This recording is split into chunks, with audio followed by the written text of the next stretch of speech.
Assalamualaikum warahmatullahi wabarakatuh. Perkenalkan, nama saya Adisti Kartika Putri dengan NIM 2111030100022. Di sini saya akan membuat video tugas biologi perikanan dengan materi tentang populasi ikan.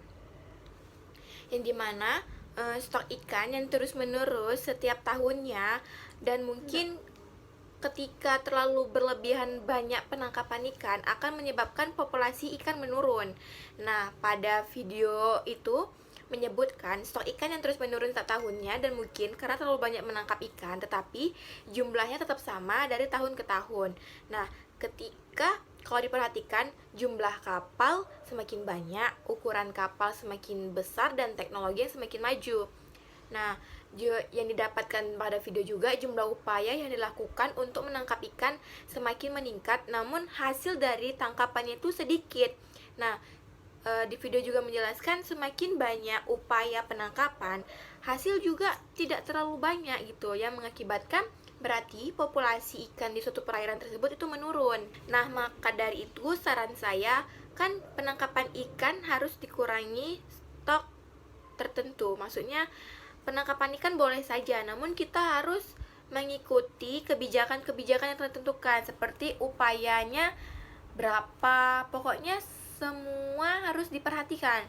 Nah, penangkapan ikan yang berlebihan dapat memiliki konsekuensi serius yang berdampak luas, seperti contohnya pertama tadi pastinya penurunan populasi ikan. Nah, penangkapan yang berlebihan menyebabkan penurunan drastis dalam jumlah stok ikan di perairan. Kedua, adanya gangguan ekosistem. Nah, ketika ikan berkurang di suatu wilayah, maka akan mengganggu ekosistem lainnya yang di bawah lautan. Kemudian, adanya kerugian ekonomi. Nah, tentunya berdampak bagi ekonomi, yang ekonomi tersebut tuh menurun drastis secara global maupun internasional, dan juga kehilangan mata pencaharian pada nelayan. Terus adanya ketidakseimbangan lingkungan. Keberadaan ikan yang kurang secara signifikan dapat menyebabkan ketidakseimbangan ekosistem.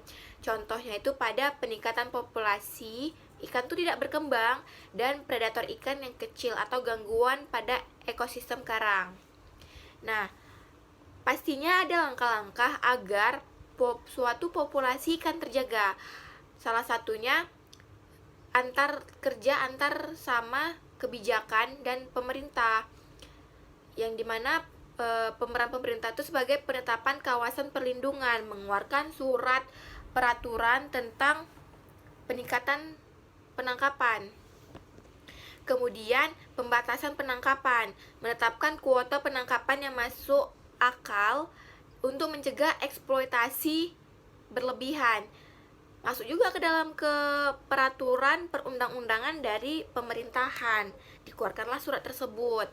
Kemudian adanya pengolahan perikanan yang berkelanjutan, di mana tuh ada salah satunya penggunaan alat tangkap yang ramah lingkungan. Dengan menggunakan alat tangkap lingkungan, maka kita tidak mengganggu ekosistem yang ada di perairan. Kemudian pemantauan dan penelitian yang terus-menerus dilakukan, pendidikan dan pelatihan, yang kemudian adanya kolaborasi antara pihak yang berkepentingan, sama dengan yang peran pemerintah dari suatu kebijakan kelautan dan perikanan. Kemudian adanya penyuluhan dan kampanye kesadaran. Penyuluhan ini kita sebagai mahasiswa mengadakan penyuluhan di masyarakat pesisir, yang dimana kita mengetahui kebijakan-kebijakan apa saja yang terdapat pada penangkapan ikan, wilayah penangkapan ikan, dan daerah penangkapan ikan dan lainnya. Mungkin itu saja tanggapan saya ucapkan terima kasih. Wassalamualaikum warahmatullahi wabarakatuh.